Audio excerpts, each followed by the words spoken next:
Well, thank you very much for keeping it here on Joy News, and I'd like to say thank you to the news team led by Arba Kumsin for bringing us 1 hour of, 2 hours of the best when it comes to news. Well, we now talk football, and it's Inside AFCON, the review edition. My name is Nathaniel Atto, and of course here with me is the very seasoned coach and analyst, Coach Joseph de Graaf Johnson. Coach, thank you very much for your time this evening. Sorry, me, Matt. All right, so we're taking you into what happened earlier today, and of course DR Congo running very, very strong and looking very good to emerge into the last 4 already. We'll also tell you the story of the Giants, Ivory Coast, who have to say an early farewell.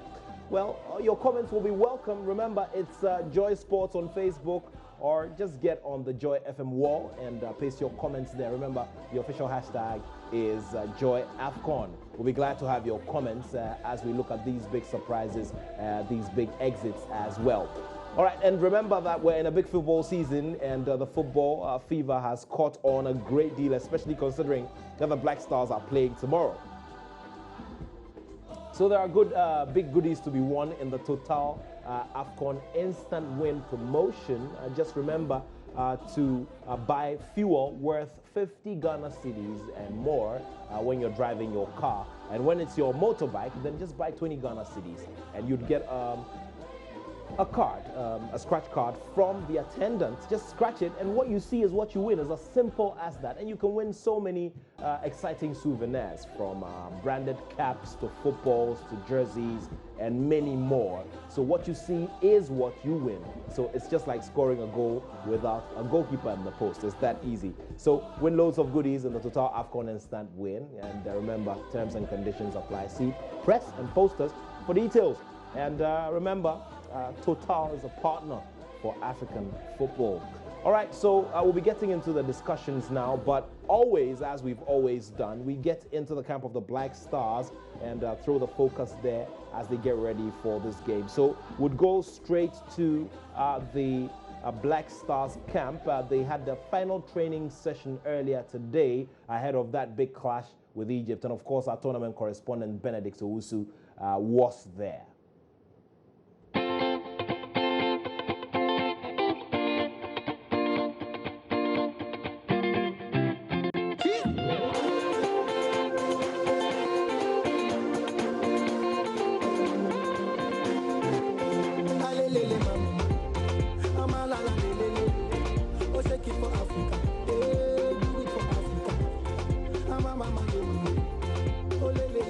So the Black Stars are holding their last training session ahead of their game against Egypt. This is their last training session. Yesterday they should have trained, but because of a heavy downpour here in Port-Gentil, the team couldn't train. And today, as you can see behind me, all players are training, and Coach Avram Grant will have an idea of the players he's going to select for that assignment tomorrow after this very training session. So Ajman Bedu very close to me, trying to play one-on with John Boy, and the physical trainer Jimmy Lawrence, and as well as all the other players behind me with the technical team. As you can see, Avram Grant himself over there with some few players, Samuel Tete, as well as Thomas Partey, who was man of the match in our last game against Mali, with Gerald News as well. So as you can see, the players are training ahead of that game. Andrea Yu is here, as well as Captain Asamoah Gyan.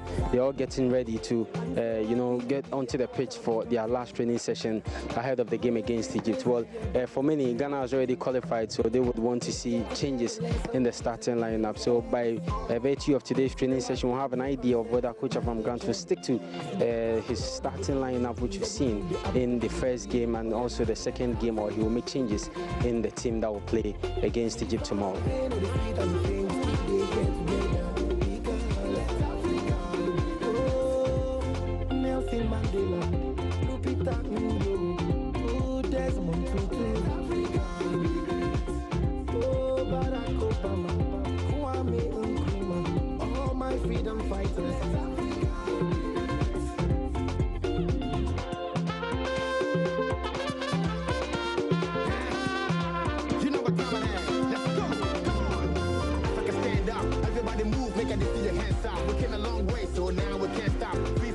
Taking off the handcuffs, we came to spread love through the sea breeze. Natural, Mama Africa, we need peace. Home sweet home, everybody for feel free. Check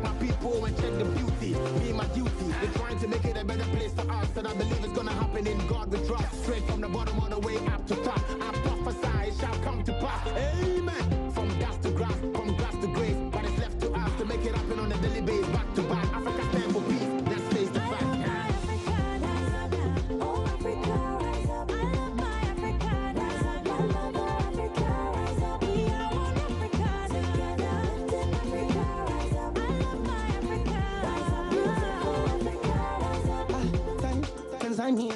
Asante Nyerere baba, tunajivunia upendo wetu na amani. Tena pia Mugabe bendera baba, tunajivunia upendo wetu na amani. Tumejali mengi, utuna mengi, majeni melema mbuga Afrika yetu. Tazama mengi, utuna mengi, mito melema mbuga Afrika yetu. Oh Africa, rise up. I love my Africa, rise up. I love my Africa, rise up. Yeah, I want Africa, take me out. Africa, rise up. I love my Africa, rise up. Beautiful Africa, rise up. Peace is our strength, division is our weakness. If we come closer, nothing will defeat us. Rise up, Africa higher. Rise up, knowledge now power. Rise up, people know Allah. Let the music bring us closer. Mama di, mama di. All right, so you've seen it for yourself right there from the, right there from the training pitch earlier today as the Black Stars got ready for that game. So it happens tomorrow, and I'm sure that every Ghanaian football fan is looking forward to it. Well, the Black Stars also held a news conference ahead of tomorrow's game. We go for the highlights. Yeah, so, it's just simple. We want to maintain our 100% record, and in a tournament you need to win games, and we don't know the outcome of the game, but that is our main focus. We want to maintain our 100% record to be able to go to the next stage. Although we are already in the next stage of the competition, we just want to build our confidence every game, so we just want to maintain our 100% record. In tournaments we don't look for personal glory. When it happens, I'll be happy personally. But when the team wins, I'll be happy.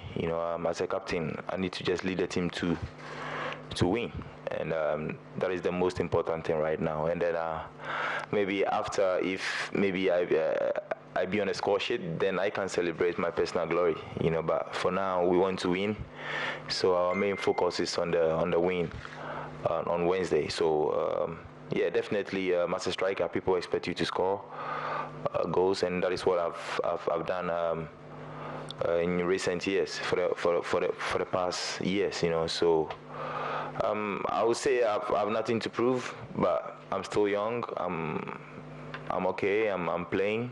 And I want to help the team to win as a captain.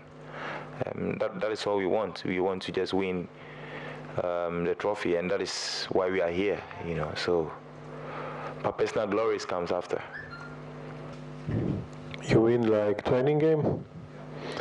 So come to the trainings, see how they're fighting, and in the trainings to win, then he will understand that they did it in a positive way. Even they play head tennis, it's like a war for them. And I like it, because even in the training you need to win. But this is a serious game. We are not blind. We qualified already to quarterfinal, and nobody knows what is good for us. What good for us is to win the quarterfinal. So, but as I said before, the players have winning mentality in everything, in the trainings and the game when we play 5-on-side. Yesterday it was a war and everything, but this is a serious game, and we take it serious. Even it's not decisive, but the Ghana team like to win every game. Our target is not to stay here or not to stay here. I remember that time the Egyptians they had a group of generation that were dominating the African Cup of Nations. I do remember. I think they don't have any of them right now except the goalkeeper. And I think for our current team, those who participated in the 2010, I think we've got like I would say 50% of the players here. They are matured now. They are more experienced now. They've played couple of African Cup of Nations after 2010. So they have a new team right now, good players as well. But you cannot, based on history, As we always say, we coming for revenge. You know, they beat us in the qualification. They beat us in the qualifier at home, and we want to come for revenge. You know, we want to make our country happy. We want to win, and that is what we want to do. You know, it doesn't matter the kind of tactic they bring in on table. We also have a great coach who has his tactic. You know, so. That makes the game very, very interesting. You know, we beat them and they also beat us. So we now playing a tournament right now. You know, so it's a different thing altogether. It's a tournament. You know, so for me, I think it's clear we are coming to win as well. I know they're also coming to win as well. So we see what happens. You need to wait and see, because I need to say it first to the players, then to the media, and the press conference is not day before the game, as we want. They force us to come today because of other arrangements. So 2 days before the game, even me don't know the team. It's a tough competition. It was tough last time. It is tough today. You know, in Africa, the team are closing the gaps between each other. There is no easy games, and you see even the team that qualified and team that didn't qualify, and even before the last game, only 2 teams qualified, Senegal and us. The other team needs to compete, even the big teams, and there is big teams in Africa still. So it's tough. And the last AFCON, we started to build a team. You know, we changed the team. One generation finished in the World Cup. Few fantastic players that serve the country very well. I know them personally. And new generation came. Also, they have more experience now. When you consider the games in the last 2 games, when we played well, we played very well. When we needed to defend, they defend. They know more what need to win. Even last tournament, we was only 22 penalties from winning the cup. So I think the players are more mature. As a team, we are playing 60% of the team is the same team. The tactics is almost the same. Also, we change a few things, 20-25%, which is normal. And it's good. And even the players are not playing. It's not a normal team. Key players didn't play in the last half a year. You can see that they have very strong mentality, and they did the product like they are playing.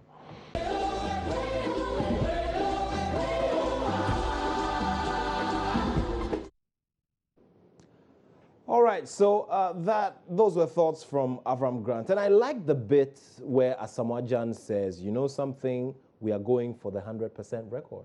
They need to. Teams like Egypt, when you have the opportunity to knock them out, like the Black Stars have, you should knock them out. Because as the competition goes on, teams like Egypt, quality teams, get better and better. In their last game, I saw some semblance of some high quality Egypt like we're used to. So we should get the opportunity, get rid of them. All right, so keep your comments coming in. Remember, you can get on our Facebook wall. It's Joy Sports on Facebook, or get on my personal wall, Nathaniel Atto Citizen Atto. Drop your comments there. Let us know what your thoughts are as we discuss these issues. The Black Stars getting ready to play Egypt tomorrow. And of course, we're going to do the full review of those games that were played earlier today, Ivory Coast versus Morocco, and also how Togo were whitewashed by DR Congo, a very, very strong side indeed. They are right from the word go. I mean, they gave, was it Morocco, a drubbing, didn't they, first game? So DR Congo, they are the team, them and Cameroon and Senegal, they mean business. But you look at DR Congo players, and they, from the word go, they let you know they're out there to win the game. They are bruising. They've got skill as well. They're quick. They've got everything that's required to get them to the quarterfinals, I feel. All right, back to the Black Stars before we jump into the full reviews. Now, Asamoah Gyan has been speaking, and you get this sense of wanting to achieve for the team first before making personal achievements. I mean, he's going on to his 50th, and I mean, any regular human being should be excited about going on to your 50th goal for the nation. Yes, he will be excited, but he knows as an experienced footballer, experienced captain, and rightfully so, he knows that if the team does well, he is more likely to achieve his objectives rather than just being selfish and going for it. If he looks after the team, he will get the goals he requires. And Asamoah Gyan, I reckon in this tournament, he's got about 2 or 3 more goals inside in him. Yeah. I see. So it will be spread between now and the finals, I guess? Yes. Yeah. Look, I think From a Ghanaian perspective, of course. well, from a Ghanaian perspective, and I say objectively, I think the Black Stars are one of the top 4 teams there. I said it right from the start. So for me, Black Stars, unless they get it badly wrong, are a finals team. The only thing I'm not happy about is the second half performances. That needs to come up to scratch because they play a fantastic first half where they master, control the game, show all the mastery of football. And in the second half, you think, whoa, what's happened to these guys? And it seems like when the opposition switch their tactics, Black Stars don't know what to do. And that needs to change. All right, let's see how all of that goes, and would now switch into reviewing Group C, where Ivory Coast lost by a 0-0 to Morocco. Well, a poor defense of the title. Well, they do not get to defend the title anymore. They're out of the competition. Let's see how the game went. Let's look at the big and the high moments.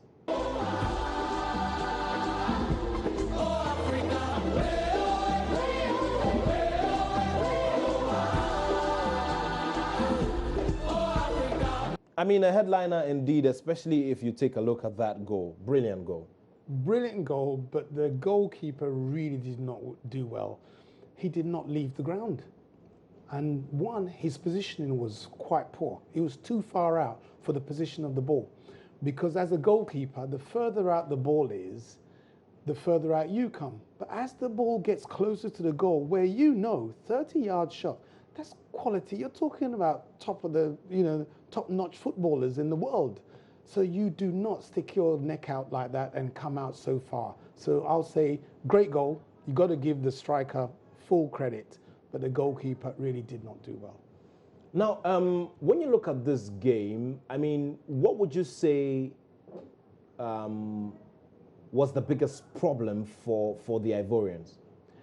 The Ivorians, look, I think in the whole world, it's only probably the Brazilians, past years, barring the last World Cup and the previous ones, Brazilians, Germans, Argentinians have managed to maintain a good team in transition from when they lose their top players to the next World Cup. It's only a few countries in the world, nations in the world that have been able to do it. And I think that's what the Ivorian problem is. Basically, they haven't planned well for that transition. They should have seen that after the last Cup of Nations, they had about 8, 6, 7, 8, 9 players were due possibly for retirement. They should have seen that coming, and they should have been planning for it over the years. All right, so, defending champions out of the tournament, how bad a blow will this be for football in Cote d'Ivoire, considering that they were able to rise all the way to the ultimate prize and now are having to have the biggest possible embarrassment you can have on this stage? Sometimes you need a kick in the pants to really make you do the right thing. Maybe this kick in the pants might say to the Ivorians, listen, let's not assume that we will forever have one of the best teams in Africa. Maybe we've got to go back to the drawing board and plan for 5, 10, 15, 20 years ahead and start to bring the youngsters through the system. I think this could be the kick in the pants that they need to make them start thinking in that direction. In terms of football and what you've been able to see over the years, how long can it effectively take Cote d'Ivoire to reorganize themselves into a good winsome side, a side that will be respected, all over the world, considering the kind of material that they also have from, the under-20 level upwards? I would say over the next 4 years, within 4 years, I reckon they'll be back on. Because if you look at their under-17s, under-20s, they have a lot of talent. And let's not sort of knock them too far back. this team that was beaten today is not a bad team, but it's a team in transition. I would say for the next African Cup of Nations, this team will be giving other teams a lot of problems. So they're not a bad team, they're just not a ready team. And it just goes to show the standard of the African Cup of Nations right now, that a good team like Cote d'Ivoire right now can be made to look ordinary because of the standard that exists on the African continent right now. Let's talk about the Hervé Renard factor again. Hervé Renard beats a side that he led to win the tournament the last time around. Now, you look back at the 2012 edition and you get uncomfortable because he played against the Black Stars with Zambia. Eventually, Zambia won the tournament. Now, it is possible that he's going to come up against the Black Stars again. Possible, I think they are going to.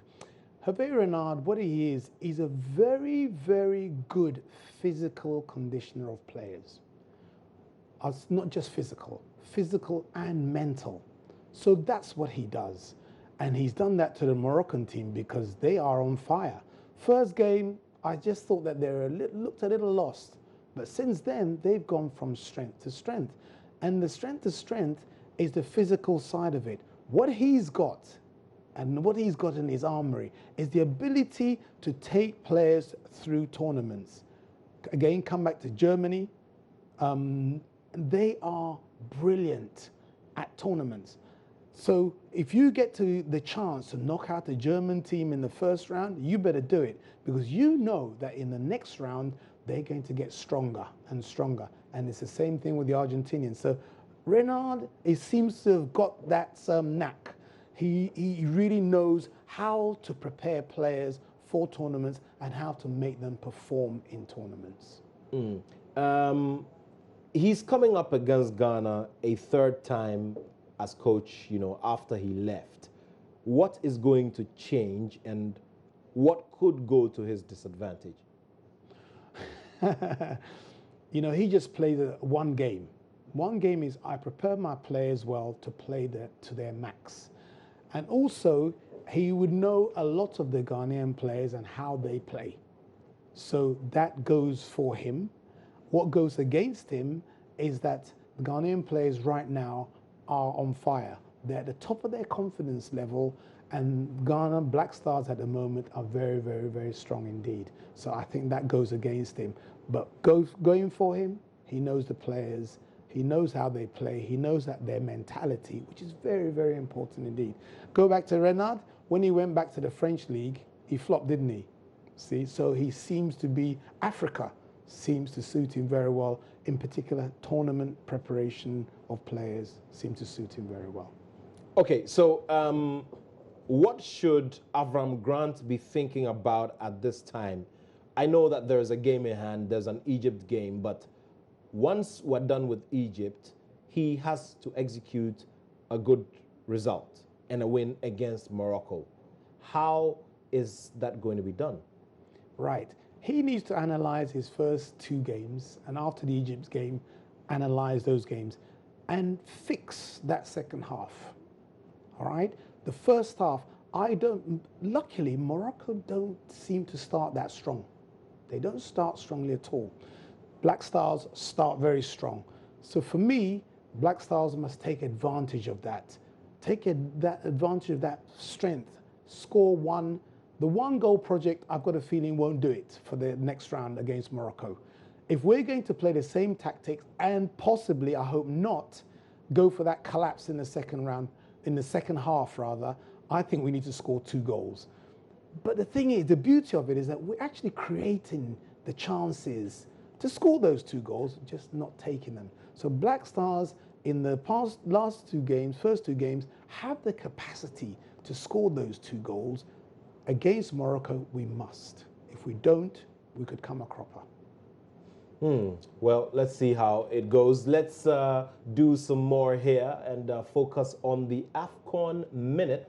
Before that, we will do a round of commercials, and then after that, of course, the AFCON Minute, and we continue with the discussions here. We take a look at how Emmanuel Sheyi Adebayo's side had to bow 3-1 to an on-fire DR Congo. We take a look at DR Congo as well, how they've played so far in this tournament and what the prospects are looking like.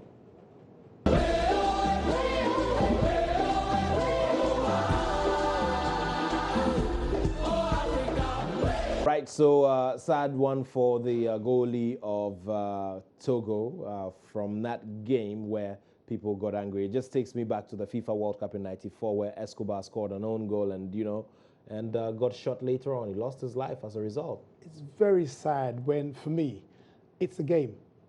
But unfortunately... The football fans sometimes don't understand it that way. That's the thing. It becomes bragging rights seem to be such a serious thing for some people. And they put their hearts wholeheartedly into the game and they feel that they mustn't lose. It's very sad indeed. It's a game, and for me, it should always be seen as a game.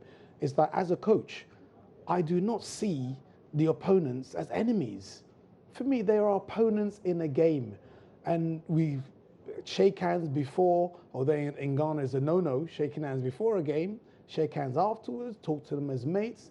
I don't have any problem with that. I just have a problem with unfortunate situations like Escobar's situation and this as Agaza's situation. It's very sad indeed. All right, so let's take a quick look at the second game in Group C. Togo losing 3-1 to DR Congo.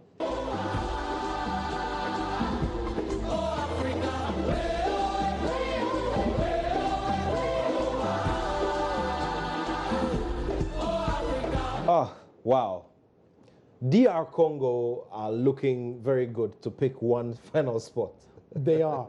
Remember we were saying about teams that go down like Ivory Coast, and if you look at DR Congo over the last 2 or 3 African Cup of AFCONs, they're getting stronger and stronger. For me, they're almost tournament winning level. Maybe this one is not for them. They're looking very good, but I still put Senegal on ahead of them. But they are looking good indeed, aren't they? 3-1. Good team. They've beaten all the good teams and thrashed the not so good teams like Togo. Yeah. And talk about Togo. Where does Togo go from here? Emmanuel Sheyi Adebayo has had a challenging past 3 years. He's trying to weave himself back. He's a free agent now. And, it's a tough call to make. I mean, it would have been good if they had a lot more games to play in this tournament so he could even build up more on match time. I'm just saying that Adebayo, that's the best move I've seen him make the whole tournament. I've been willing him on. I like him as a person, but he just seems to hide away from the play. That's the first time that they've managed to hit him as a target man. For me, I was very disappointed when he left Arsenal. I just felt he left Arsenal too early. And if you look since then, things have not gone that well for him since leaving Arsenal. In terms of Togo, the Togolese FA need to get their act together, basically. They're a mess. They've been a mess for years. You cannot have your FA in a mess and have a good national team. They have got some very, very good players in Togo. I've coached in Togo before. I know the standard of football in Togo can be very high if the people who administer and manage the football get their act together and do the job that they're supposed to. Within about 2 to 4 years, I reckon Togo will be coming up the ladder. But right now, there's only one direction for them, which is down, because their FA is in a mess. Well, it's a rather tough time for them. There's no doubt about that. Do you see any material that can be lifted from here and placed within a set of new players who could continue the fight? There are a few players in this team, but... Would you want to see Adebayo, for instance, at the next tournament? Not the way he played this tournament. But the difficulty that they've got is, even an Adebayo who's not performing seems to be like gold to them. They need him. Because if you take Adebayo out to the team, the other strikers are going to have even more pressure on them. One thing he did very well is he drew defenders away because they knew his capabilities, they know his reputation. So as a result of that, he always had about 2 or 3 players in every match marking him. Now, why didn't the other players in the Togolese team take advantage of that? The quality just isn't there at the moment. It's not that it can't be there, They have quality players in Togo. And also, if they searched around, they will find more Togolese players who are playing outside the countries who are prepared to play for Togo. At the moment, I think there are a few players who are hiding. Well, brilliant goals indeed. And DR Congo are not only showing strength, with scoring, they've got the physical presence and they're pushing. That's what makes them, like I said, a almost tournament winning side. They've got the speed, agility, they're quick, they've got skill, and they score goals. All the components required to win tournaments. The only thing that's lacking is experience. And I think that will come. All right, so that's what it's looking like. DR Congo are through, and Morocco are also through. DR Congo topping the group, Morocco are following them. And it's pretty straightforward. Togo will take an early flight, same as the defending champions, Ivory Coast, who lost by a 0-0 to Morocco today. So it surely is going to be a very, very tough one. Away from all of this, I'm very sure that you've turned your attention towards Ghana, Egypt already. Definitely, definitely. I hope that what Asamoah Gyan was saying goes through and that they really mean to beat Egypt, because too many times I've just been disappointed with the Black Stars in matches that they're supposed to win. It just looks like the will to win isn't quite there. For me, if I was the coach of Black Stars right now, I would go for the win, because part of the chess game of winning tournaments is to knock out the strong competitors as early as possible if you're given the opportunity. And if they fail to do that, Egypt may come back to haunt the Black Stars. Well, I hope that doesn't happen. Coach, thank you very much for sharing the time with us this evening. Thank you all very much. Apologies for our inability to read your social media messages. We'll do that on tomorrow evening's edition. Let's pray for the Black Stars. Let's hope that a victory comes to seal off 100% performance in the group stage, just like DR Congo have done. And let's see how it all goes, as I always say here on the show. Thanks to the whole production team. I'll be back tomorrow, 21 hours here on this channel and on channel 421 on your DSTV. My name is Nathaniel Atto, and I have love for sport.